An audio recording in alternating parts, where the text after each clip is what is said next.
Hey, everybody. Welcome back to Who's Your Band? I am doing this solo today. Sean's away for the holidays. I'm also going to do a shout out to DeVito Fitness. DeVito Fitness is sending over some swag for us, big fans of the show. And they do a great job. So thank you guys over at DeVito Fitness. We appreciate it.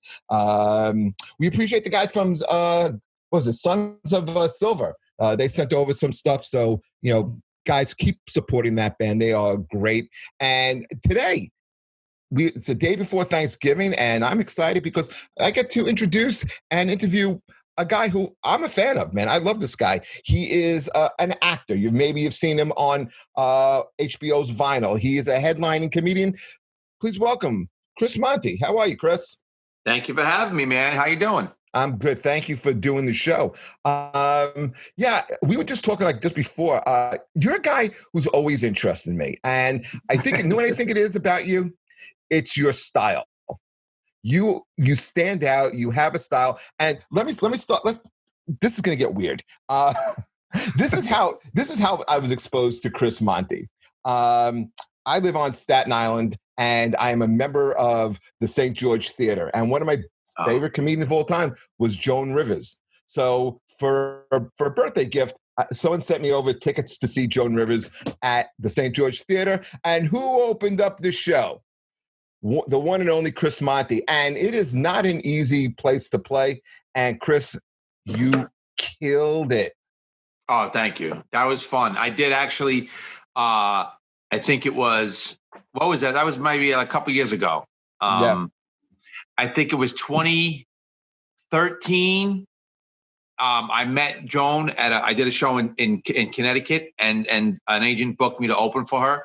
And ever since then, anytime she was in the Northeast, she called me to open for her. So that was really cool relationship. She was really, really cool. And that theater is just amazing. They've remodeled it to look like it looked when it opened. It's a beautiful theater, and that was so much fun. That was a great crowd, and yeah, it was just I didn't even realize you were at that show. That brings back memories that you say that now. Yeah, I mean, the theater, you're right. It's a nostalgic theater. They put a lot of money into it. From the outside now, you wouldn't recognize it. They put this new marquee. It's beautiful. But I wanted to ask you, what was Joan like? I mean, you got to know her. You got to talk with her. I mean, you're talking about a Mount Rushmore type of talent. What was your experience with Joan? Ultimate professional. If you were working on her show, you had to be there. Let's see, the show would usually go off at 8. I had to be there before 6, between 5:30 and 6. She would do a dress rehearsal, quick run through. She always had a band, open up for her and play her on and everything.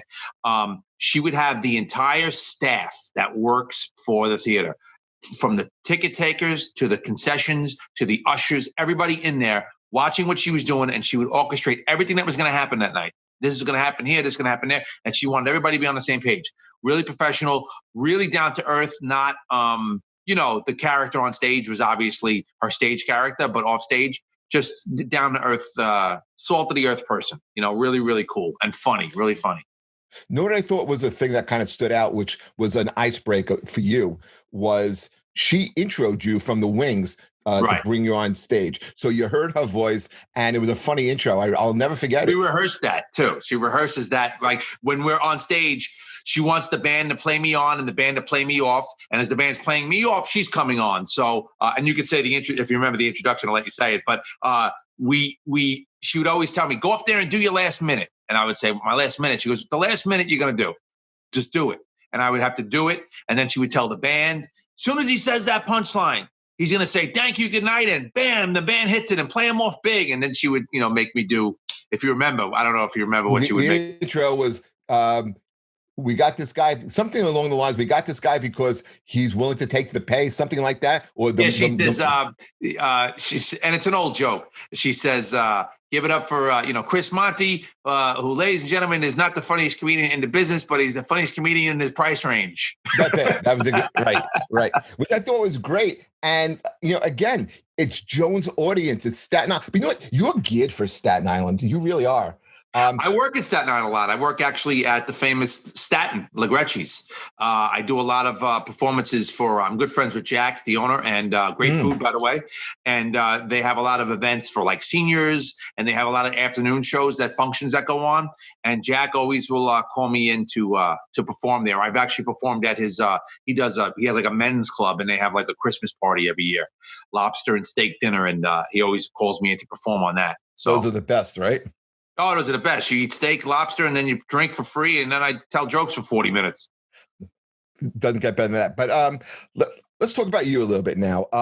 Who were some of your early influences in comedy? Because I said that the thing that attracted me about you is you have a style that I think stands out from almost every other comic that I've seen and know. So I have a feeling some of your early influences may kind of affect that. Probably, yeah. Yeah. I definitely, my very first influence, the man who I watched that I wanted to become a comedian when I was a little boy with my parents was Red Skelton. Oh, I remember Red Skelton. Yeah, of course. So now when we were kids, I don't know if you're in my age group, but I presume we're close, right? I'm 27. I'm 29. So COVID has just kicked the shit out of me, But I'm a 27. Do you have COVID? No, I don't. Oh, thank God. It's a COVID, it's a quarantine, it's all that shit. Right. Although before this, I was very handsome. I looked like George Clooney, and this but you look like you haven't had sunlight in about 9 months. So that's okay. So, but yeah, Red Skelton as a kid, and then of course Johnny Carson. I used to beg my mother to let me stay up and watch the monologues. Ralph Cramden, Jackie Gleason. Of course. I watched Abbott and Costello and Laurel and Hardy and Jack Benny and George Burns and everybody in that old school frame. And then as a young teenager, I really got hooked on, Carlin, Pryor, Bill Cosby was one of my heroes, although now it's taboo to say his name, but he was one of my heroes as a kid. Great storyteller. Great storyteller and clean, and all those guys, and up until now, I still love comedy. I still love Ray Romano and Chris Rock and Dave Chappelle and everybody current, I just love comedy all around. I'm a big fan. Now, because you to me give off a 1960s vibe. So when I asked, baby. What's that? Cool, baby. I'm a big Sinatra Rat Pack guy. We're going to talk about Sinatra, okay? And let me tell you something. Your musical choices was very interesting. You made me spend a lot of time down a wormhole, which we'll get to. But again, I want to get to know you a little bit better. When we were talking about influences, I thought you were going to go more with like Joey Bishop. I thought you were going to go maybe more with Don Rickles. But those are included. I mean, like definitely Rickles. I've seen Rickles before he passed away. Obviously, I've seen him live quite a few times. Rickles, I would lump into that group of guys that are in my, not as much Joey Bishop. I think.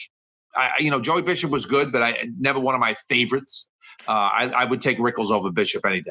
I think if we could put you in a time machine and said, hey, Chris, you can go to any era you want, I think you would have picked Vegas in the 1960s. Am I right? I would pick probably Vegas between like 57 and like 65, because you get to, you got all the big acts still playing. You still got Louis Armstrong playing there. You still got all the big older acts playing. So you get to see the best of jazz, and then you get to see the best comedians. You have, like you said, you have big, the beginning of some guys that became bigger later on. The very beginning of George Carlin when he was in a comedy team. People don't realize. That's right.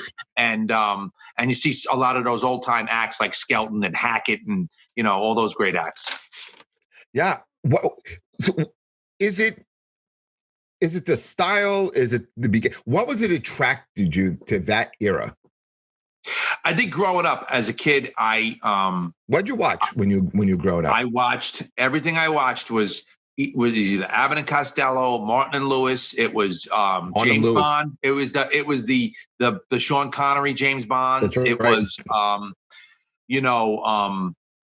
just Bogart, Cagney, all these films. Everybody was always in suits, cocktails, cigarettes, cigars, women, music, jazz in the background, a floor show. It was always, I was just attracted to that as a little kid. And I said, I just became that, when I first started doing comedy, I wasn't like that. I was like anybody else starting out. You do what you do. And then my best friend and manager, Mark Lund, who was a former comedy partner of mine years ago, said to me, why don't you go on stage with a suit? That's how you are. That's your style. Suit. You got the pinky ring, the fedora. Why don't you try that and see if that fits your act? And then I started performing like that, and it became my staple. Like if I go on stage now in jeans and a sport coat, somebody always say to me, "Where's the suit? How come we don't have the suit?" And I'm like, it's raining out, it's casual, or it's 90 degrees out. I didn't want to put the suit on, Yeah, it's true, because I saw pictures of you at you did the Ray Goots backyard show. Yeah, that was an outdoor show, so I wasn't gonna wear a suit to the guy's backyard. No, but it's weird seeing you like on I'm gonna use quotation fingers, which I never do. Stage, without a suit. I mean, every time I've seen you, a suit. You always had like that swag. I'll be casual. I'll dress down. I'll do like, sweater, sport coat, cabbie hat, like that. Sometimes when I'm in the city bouncing around, I won't always have the full suit and tie on, but I'll always be at the bare minimum. I'll perform very snappy casual. Even if it's casual, it'll be smart casual. I'll never go up there with just a t-shirt on and sneakers, When you first started, did you start out in the city? Because I'm in the city a lot. I don't really run into you there. I see you. You're a lot of Long Island, and you're right. On the road a lot. Right. I started in one of the first clubs I started in was Governor's on Long Island, but then in the city I would do the early show at the Comedy Cellar. So on Fridays and Saturdays they would have like a 7:00 show or a 6:00 show or something like that. You had to bring 5 people, like everybody knows in the beginning when you start out. And I used to do that show a lot. I used to do a lot of stand-up New York. I used to do up until it just got sold. I used to do Dangerfields, and then I became more in love with like Gotham. I liked Gotham. The Mazzilli, Chris Mazzilli, who owns it, was good to me.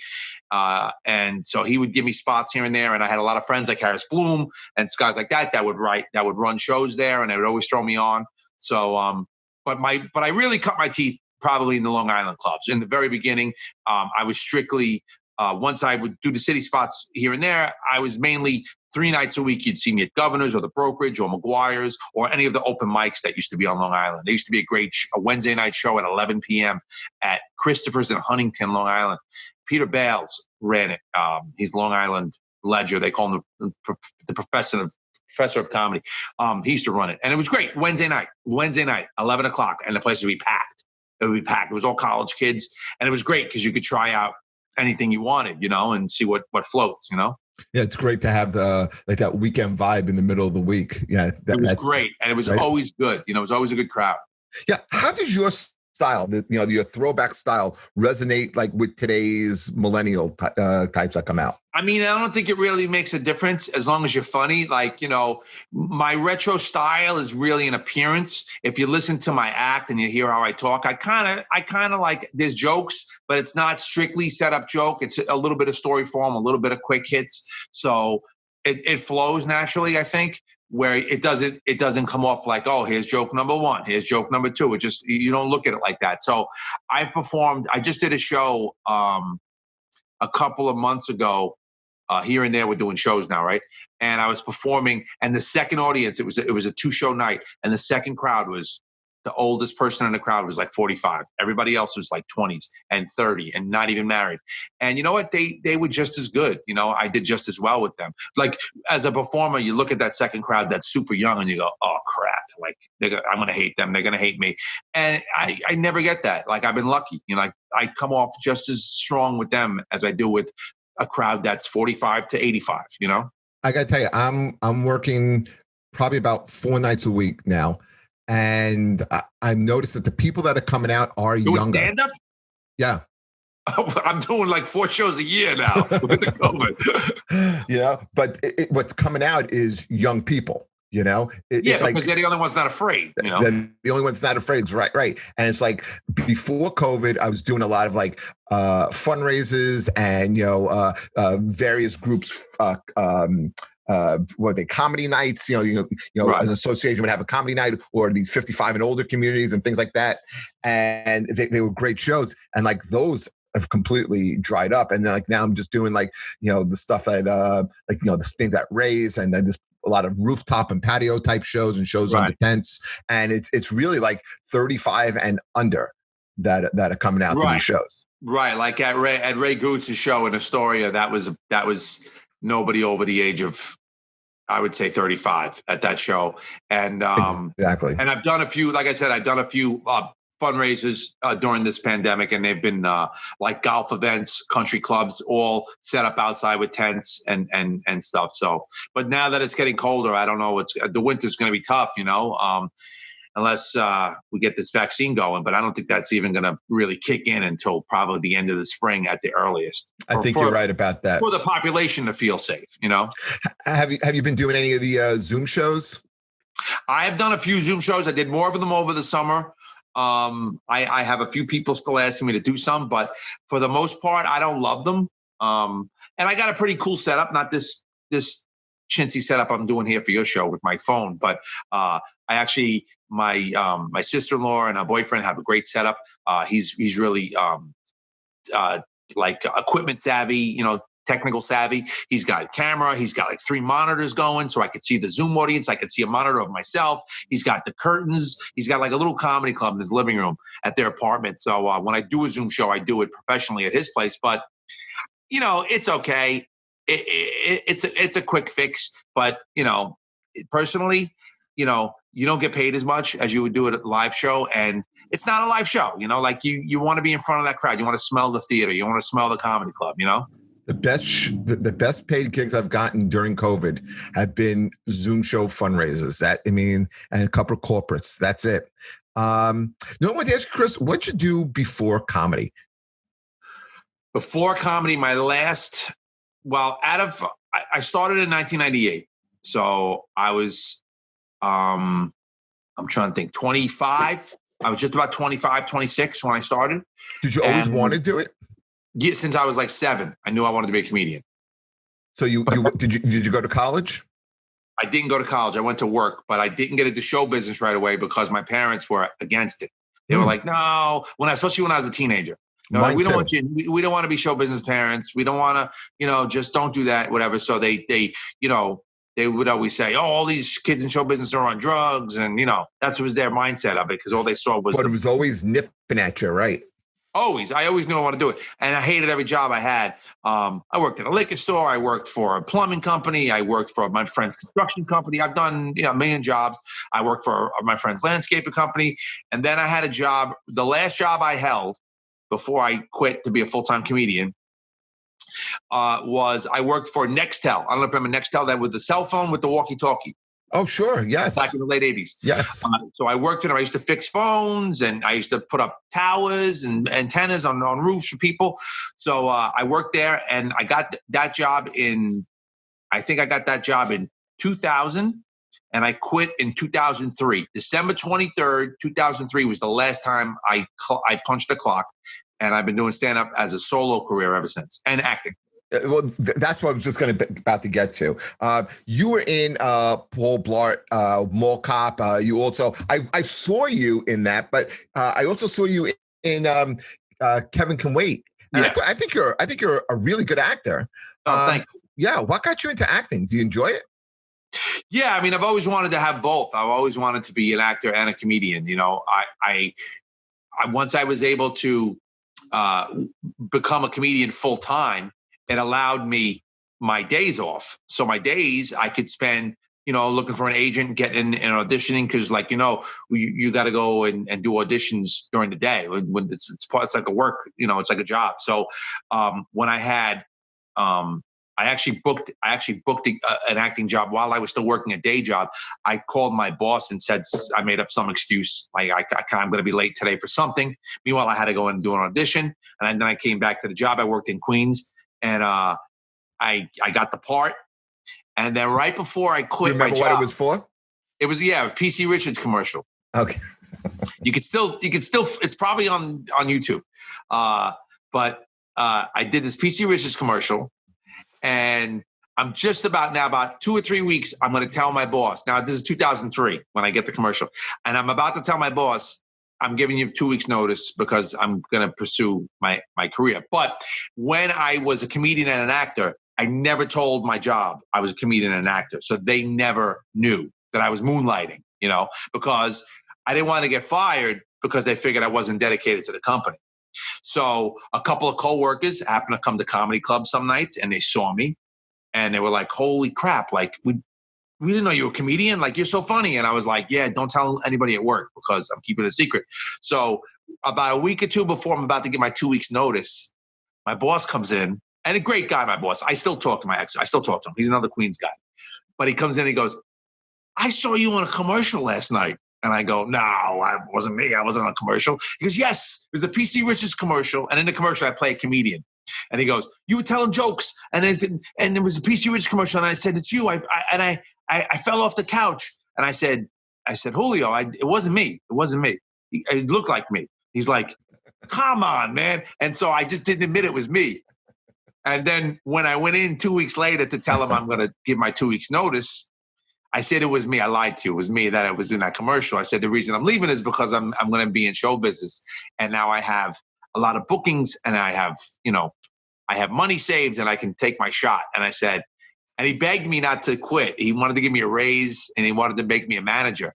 And I said, the last thing I want is more responsibility to this place because you cannot exceed or succeed in anything if you're giving 40 hours plus a week to somebody else. If you want your business to take off, you have to give that time to yourself to grow your business. And that's what I did. Oh, exactly. Listen, I identify with everything you're saying. I do quite a bit of acting myself. Right. I was in, I did Scorsese's The Irishman. Right. I have a movie that's out now called Saint of the Impossible. I just filmed a movie last week.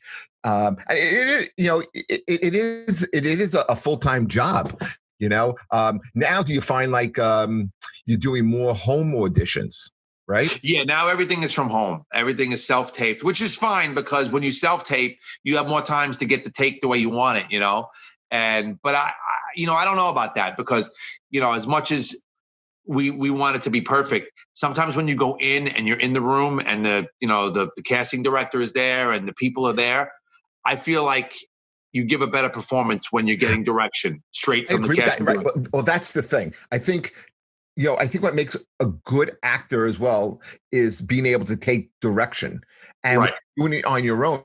You're not 100% sure what they're kind of looking for, what the backstory thing is. And I think it kind of really helps you in your audition. Right. I mean, I've been doing self-taped. I haven't booked one thing, and it's horrible. And I almost booked something. Actually, I almost booked a commercial back in like June, and my wife was like filming it for me, and it came so close. And then, but here's how you know you don't got it. I don't know. As a fellow actor, you'll get this, and anybody watching out there who's in show business is when you make them laugh and they love you. And so I do the audition and I do it like 3 ways. And every way the director tells me to do it, I'm killing it. And they're laughing and whatever. So we hang up and my wife goes, oh my God, that was amazing. I think you're gonna get this. I go, I ain't getting that. She's like, they loved you. I go, anytime they love you, you're not getting it. I go, when they don't react to you is when you get it. God. I don't know what it is, but it's so true. It is, I don't know. I don't know what it is either. I remember one time I went in and I read for a part, and the producer walks me to the elevator after. He's like, man, he goes, you killed it. He's like, we've seen people, you killed it. And then the next day I was driving to Maryland. I was doing. Do you remember?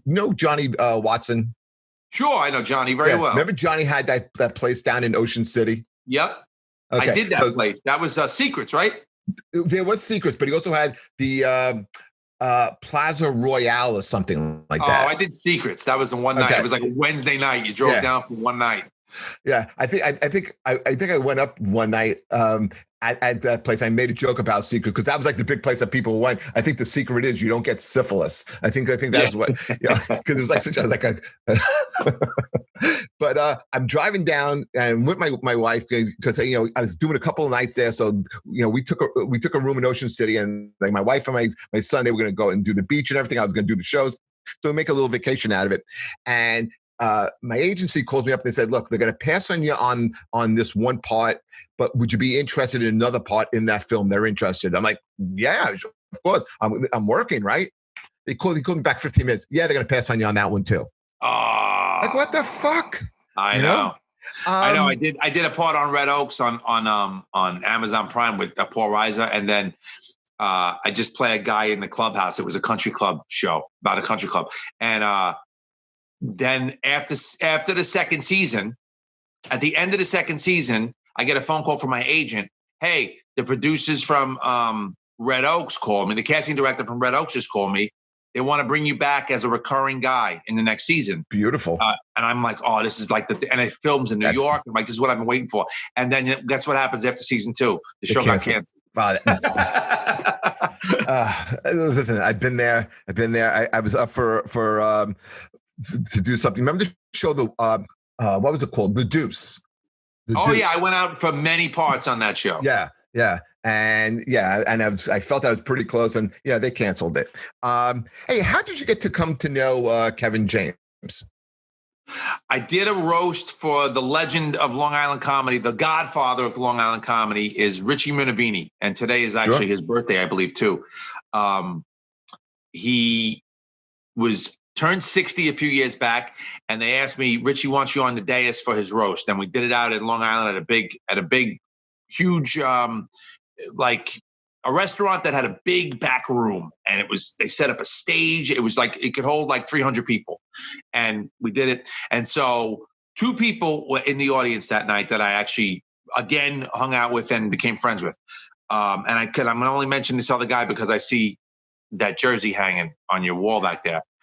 But one of my heroes and idols, Clark Gillies, because I'm a big Islanders fan. I'm an Islanders fan. So Clark Gillies was in the audience, and Kevin James was with his wife. And so I go up.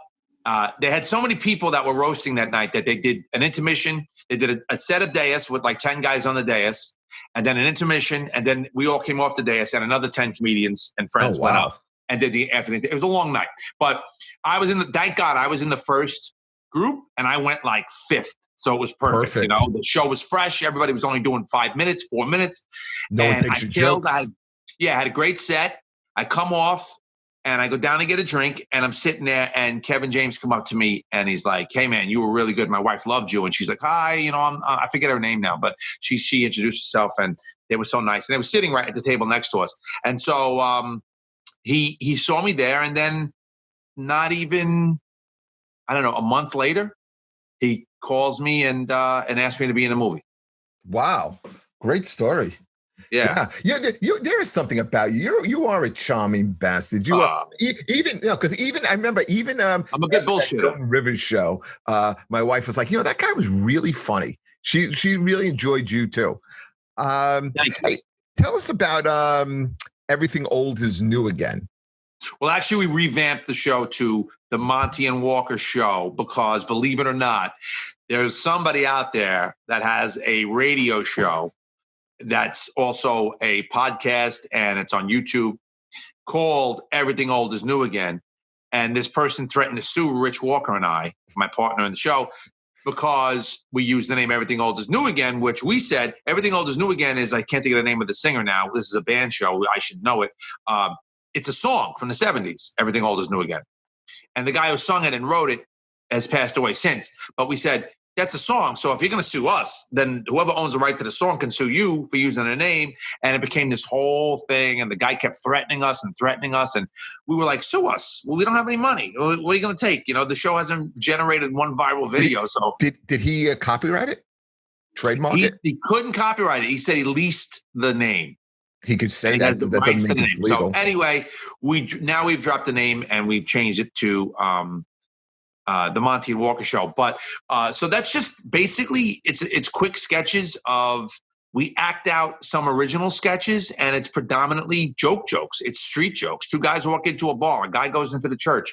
A guy, cheats on his wife and gets caught. Just jokes like that. We act out in that show, and it's quick. 60 seconds, 2 to 3 minutes tops per episode for 3 sketches. Sometimes the sketches are 30 seconds, sometimes they're a minute, and that's it. And right now we're on hiatus from that because everything that's going on, everybody's a little leery about getting in the studio because it's very tight quarters. But we have a couple dozen of them out there on YouTube. If you go to montyandwalkerproductions.com, MONTY, montyandwalkerproductions.com, you can see all of our videos. Well, let's talk about something that people can see. And I know you have, I remember you were promoting this. You have a comedy special out called The Worst That Could Happen, and it's What's the on worst that could happen? Amazon. Right. Yeah, Where did you film it? And was that your first special? that was my first special. It was self-produced. We shot it at Malloy College, the Madison Theater at Malloy College, which is in Rockville Center on Long Island. It's not far from. It's maybe like 15 minutes from the Queens borderline. It's like right in Western Nassau County. We shot that there. It was 500 seats.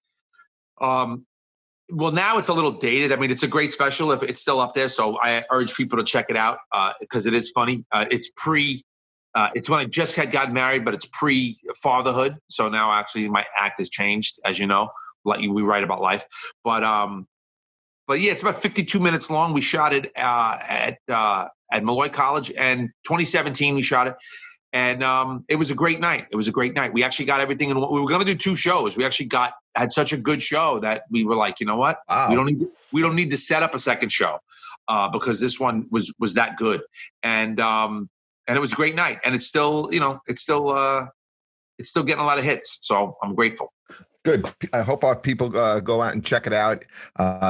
Really funny comedian, man. So let's talk about your music. Let's talk about your band. And you gave me 3 artists, and the first one was Ella Fitzgerald, and I'm like, man, it's like we haven't had anyone on the show talk about any of these artists, which is surprising. But Ella Fitzgerald, I didn't think we would ever talk about Ella Fitzgerald on this show, and then I started going down the wormhole. And I didn't realize how deep her catalog is. Oh my God. Amazing. I always say this. This is a phrase that my friend Joe Starr, fellow comedian, and I always use about Ella. We say, as far as vocalist and singing, there's Ella Fitzgerald, there's a big gap, and then there's everybody else starts way down underneath her because she could sing a ballad, she could swing a jazz song, she could scat. She can make you cry, she can make you swing, and she just had it all. And she sang with everybody. She sang with all the big band leaders of her day.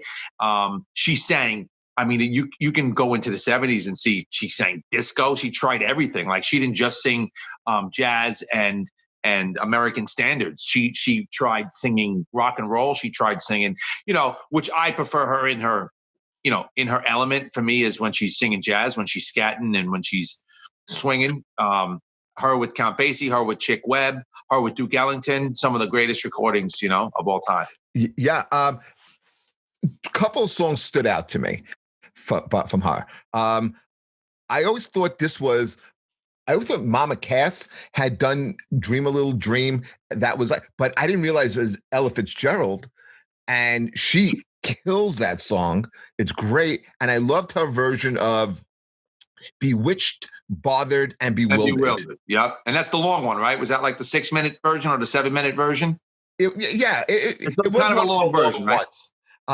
Yeah, there was a couple of other songs, but those 2 really stood out to me as like really great versions of those songs. Yeah. See, I'm glad that I was able, and I don't know if you ever had delved into her before, but now maybe I made a new fan of Ella, so you can listen. She's those are 2 great songs. She swings a version. If you ever want to get into Ella, one of my favorite live albums is Ella live in Berlin. And I did see something on that. I did watch it. Go ahead. What were you going to say? It's a famous concert and album because she at the time Mac the Knife was the big hit in the country, in America, as sung by Bobby Darin, and Louis Armstrong had made a version of it, and they both became big hits. Bobby Darin's was the top of the charts, and then Louis Armstrong did a cover of it, and he became, on the charts with it. And then Ella decides, I'm going to sing Mac the Knife, but during the song, forgets half the words to the song, but scats her way through it, and it's just it's like one of my favorite versions of that song now. Yeah, she had a couple. She did did you know the version of the song Summertime? Yes. Yeah, haunting, isn't it? Very haunting, yes. Yeah, I mean, it's interesting because the next artist we're going to talk about was Sinatra, and I kind of while listening to Ella Fitzgerald made me think this is the female Sinatra because Sinatra could take a song and tell a story in the song. Like, for an example, there are two songs that stood out, Night and Day, and the contrast between night and day. And when he's singing about it, you could, he's emoting the emotion in his voice. I think Ella Fitzgerald does that in Summertime. Yeah, and she does a version of Night and Day too. But yeah, absolutely.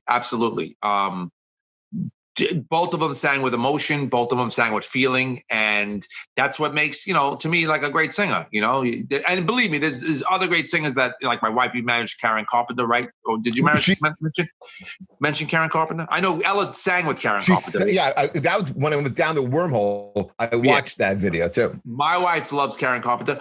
I think great artist. I think one of the most beautiful voices of all time. I have to say, I put Karen Carpenter in the top 5 of the most beautiful voices of all time. She could have been, unfortunately, for her health and everything she had going on with her. But Ella sang with her, and she sang, and they sang with feeling, and they sang with emotion, and that's what makes, to me, makes a ballad singer the best ballad singers, But then, like you also said, she could change it up, and she performed with Louis Armstrong, and she did Cheek to Cheek, and it's up, and it's jazzy, and it's it's completely different. I was very impressed. She also did a full version of Somewhere Over the Rainbow, where that opening verse that you never hear. Right. I think a lot of people know that. Just like a lot of people don't know the opening verse to America the Beautiful. Yes. So if you ever listen to Ray Charles's version of it, he sings the first verse of it, and then he sings the one we all know, And then the next artist you want to talk about was Sinatra. What is it about Sinatra that you love? Everything. What's not to love? The ups, the downs, the swinging, the attitude. That's what they used to call me. They used to call me my friends in the business used to call me the Frank Sinatra of comedy, because I always would come in with the suit and the hat. Have the scotch on the rocks, the Jack Daniels. Sinatra's the same thing as I love about Ella. It's the same thing. It's like, it's so personal to listen to Sinatra. Whatever you're going through, you feel it, if you're feeling sad, you put on some Sinatra sad songs, and it's like, wow, it comes, that emotion comes right through the speaker. Same thing with something swinging, when you want to have a good time, boom, Sinatra's having a good time, you put on one of his swinging albums.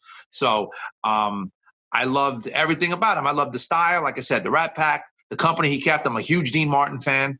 Me too. Some would say I'm a bigger Dean Martin fan than Sinatra fan, but I would say I love them the same. Sammy Davis, that whole crew, that whole style, just the elegance of the suits and the cocktail. There's always like the jazz, the suit, the cocktail, the hat, the women, the cigarette. It was just so cool. So I was drawn to it even as a kid. I just thought they were the coolest guys on the planet.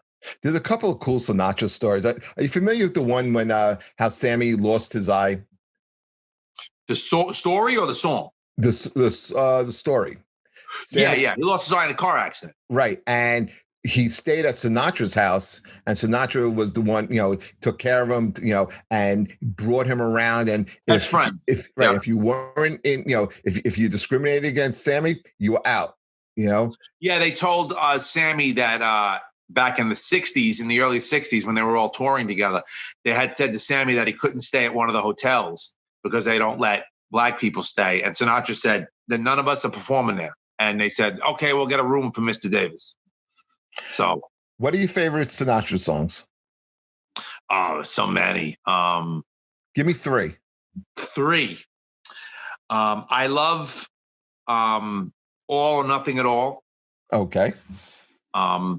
I don't want to pick out the standards that everybody like. That's one of the standards, but I try not to pick out the ones that everybody like. I'll give you the one song I don't like by Sinatra. Not that it's him. I just don't like the song. I'm so sick of it. New York, New York. I hate that song. Same here. I prefer other New York songs to that one. Like for me, if I had to pick a modern day favorite New York song, it would be Billy Joel, New York State of Mind. Okay. But I like the other one, the Billy Joel song that I Saw the Lights Go Down on Broadway. That's another good one. Yeah. But Sinatra, All or Nothing at All. I love. I always love. I think one of the songs that made me a Sinatra fan was Witchcraft. when I was a kid. Oh, yeah. Well, listen, he's telling a story in that one too. Right. Yeah, yeah. I loved Witchcraft, and Sinatra also does a version of a song that you mentioned by Ella, and I love both Ella and Frank's parallel equally. Bewitched, Bothered, and Bewildered. Sinatra does a great version of that song too. You know, when I was going down and checking all this out, you know, like how some guys try to be cool. Sinatra was cool, and they did. Ella and Sinatra did a version of "The Lady Is a Tramp," and Ella starts it off, and then Sinatra comes in with his verse, and he's just on stage, just being Sinatra. And Right. he just got like that style, and then he kicks it in, and it's like you just heard this legend sing because it's a little, into their careers already. Right. And he's doing it, and it's just like, man, this guy may be in his 50s at the time, late 50s, and he just is so still freaking cool. He's got the tuxedo on, he's got a cigarette. It's just, come on, man. Like that's an era I wish we can bring back. Oh yeah, it's definitely gone. But there's a lot of guys that still try to live it, like me and guys like Michael Bublé. He's people say, oh, he copies. I go, yeah, but he appreciates that old style, so that's why he likes that music, and he does a good job at it, because he loves it. You can tell he's passionate about it. Agreed, and that's the thing I like. I like. Did you know, like, Sinatra does "Fly Me to the Moon"? And do you know who the arranger was on that album, on that song? I should. Tell me. A very, very young, just getting started in his career, Quincy Jones. I was going to say, that was my guess, Quincy, because Quincy, he arranged a lot for Sinatra, for Sammy, he worked with the Count Basie Orchestra. He was a big jazz guy before he, had switched over. He had done so much, Quincy Jones, before he started producing the stuff we know him for, which is like the Michael Jackson era and all the pop charts of the 80s. But he was a big jazz guy. I actually have a DVD of a concert from 1965. It was a fundraiser for Dismas House, helping sick children. It was Frank, Dean, and Sammy. And Joey Bishop couldn't be there, so Johnny Carson was the comedian that opens the show. Oh my God! And in the back on stage, you have the Count Basie Orchestra, you have Dean Martin's band and Frank Sinatra's, and Quincy Jones is conducting all bands on that. And he's a young Quincy Jones, 1965. So it's in black and white, but it's a great concert. I got to tell you, talking about this really, makes me nostalgic for that era. I'm going to definitely go back and watch some of that other stuff. And then the other band that you want to talk about, you pick probably. Well, rock and roll. I'm not a one trick pony. I listen to, my wife will tell you I am, because I listen to a lot of jazz and blues constantly, because I love the blues as well. But I like rock and roll. I like, hip hop. I like, pop. I like all kinds of stuff. So, but when I was a kid, I was into rock and roll as well. And I got more into the new wave bands as I became a high school kid. I got into the Depeche Modes and the Pet Shop Boys and that stuff. But as a little kid, because the Islanders were winning Stanley Cups when I was a kid, right? I was turned on to We Will Rock You and We Are the Champions, which were on the flip side of the 45. One side was, We Will Rock You. One side was We Are the Champions. And I got into Queen because of that, because of those two songs. And then I started, listening to, more Queen. And by the way, if you haven't seen the film that came out about Queen, that was just Bohemian Rhapsody. Yeah, it was fantastic. Yeah, of course. Yeah, fantastic. I'm just thinking. I'm just trying to think when that came out. Those songs came out. We Are the Champions. We Will Rock You came out in 77. It was off of News of the World, and so the Islanders were winning cups from 79 to 83. Right. So so it's already out at that time. Right. And they would play them. They would play We Will Rock You at the Islander game. So my brother and I, walked up to the record shop one day when we were little kids, and we bought that record. And then I started listening to Queen. Fat Bottom Girls is one of my favorite songs. Well, for jazz, I saw that tour. So so I started listening to Queen. So I got into them. I was into everybody. Pretty much in the 70s and 80s. I've seen the Allman Brothers Band a few times. I got into great. Yeah, I got into soft rock too, like James Taylor and stuff like that. But I got into like Rolling Stones, all the big bands, Rolling Stones. I was into the Police. I was into all kinds of groups, and I still listen to it. I still have all different playlists set on my Spotify account. See, I'm missing Sean Morton being here because we always work this into the show. For years, that's what I did. For about 19 years, I toured with bands, and I did 4 tours with the Stones. So so that when it comes to the Stones, man, they are also one of my greats. But let's talk about Queen for a second. And I think they probably have. This could probably be one of the top 10 albums of all time. Would you say Night at the Opera? Oh, absolutely. Yeah, absolutely. I totally agree with you. I mean, the opening song, Death on Two Legs, is a song that it's not even the top 3 songs of that album. And if you put it in somebody else's catalog, it's probably their encore. Yeah, I mean, Bohemian Rhapsody, Love of My Life, You're My Best Friend. I mean, all these songs are on that same album. And then before you even start thinking about songs like 39, which just get kind of like thrown out, Right. And it's such a great album and such an amazing band. It's so funny because you should do a show. You probably have done a show like this, but I say you should take shows like that. Take the subject of albums that one song was better than the next, and like every song is a hit. Like you look at Thriller. Every song on that album became huge. Like there's so many top different 10 album of all time. The only song on Thriller that you could say that is probably not the biggest hit was Baby Be Mine or whatever that song was, or that one song. But like same thing with the Queen album. It's amazing, like it's definitely my favorite album of their albums. Yeah, mine too. But you know what? I like News of the World as well. Because I loved Spread Your Wings. I think that's like such an amazing song. Then you mentioned jazz, because you said you like Fat Bottom Girls. And you remember the song Don't Stop Me Now? Yep. I mean, it's great. It's such a great piano riff on that. It was so like, what I like about it was they weren't just a strict like hard rock band. They were everything all at once. They could be, they were, I don't know. I think they're one of the greatest bands of all time. But there's so many. I don't want to, just say that they're the greatest because, you look at American, subjective. It's so hard, and it's all opinions. Everybody has their own favorites and stuff.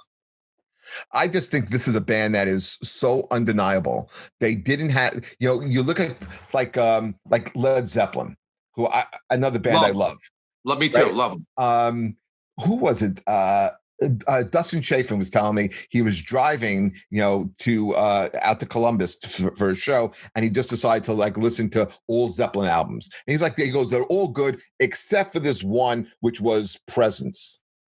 If you did that with Queen, I don't think you're finding a dud in starting with their first album. And even up to their last album, which was Innuendo in 91, you still had like the monster hit now, The Show Must Go On, which still holds up.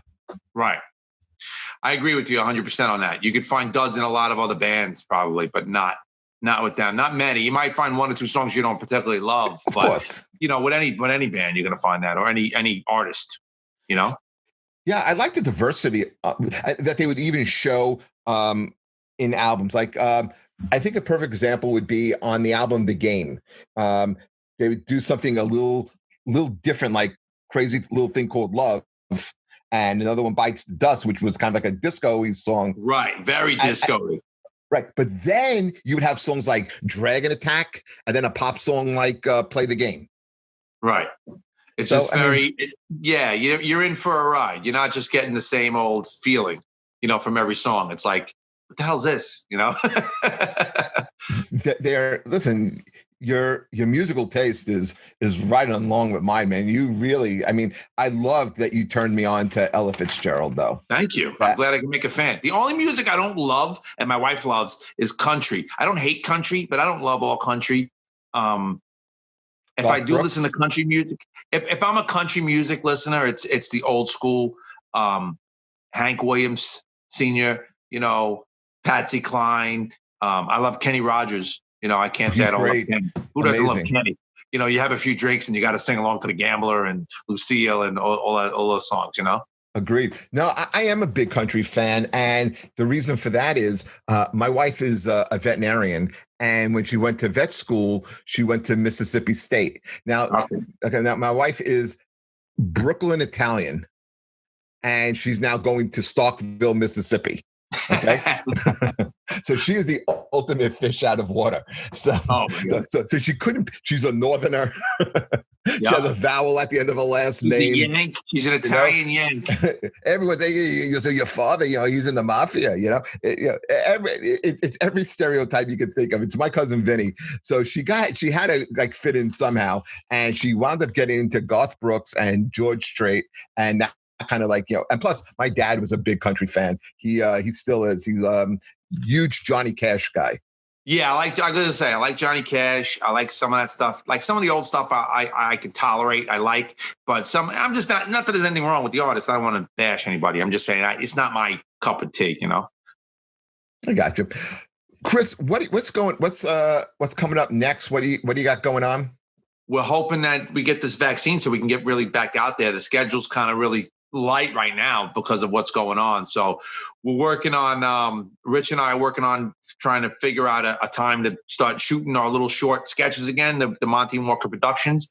And other than that, I'm just putting together some shows for 2021 when everything hopefully goes back to normal, and auditioning right now. Everything's pretty much just like we're on hiatus right now until the world goes back to normal. So I can't really say. I'm gonna start up a weekly YouTube and Facebook and Instagram.